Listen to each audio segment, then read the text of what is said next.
Efendim,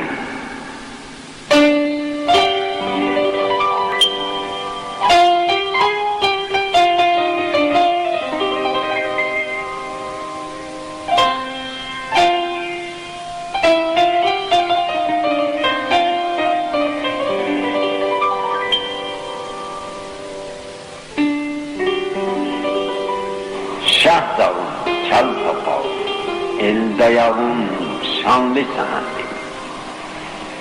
Şah dağın çal papağı, el dayağın şanlı sanatı. Başı tufanlı sanatı. Başta Heydər baba tek, qarla qırıqla, qarışıbsan, son ipək telli bulutlarla ufukda sarışıbsan. Savaşırken barışıbsan, göyden ilham alalı, sirri semalar tədbiyərsən. Hələ al kürkü bürün, yazda yaşıl donda giyərsən. Qoradan halva yiyərsən. Döşlərində sonalar zinəsi tək şux məmələrdə, ne şirin çeşmelerin var.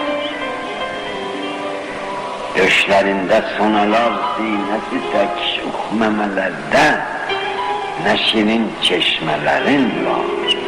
O yaşıl telleri yel hürmede aynalı seherde, eşveli eşmelerin var.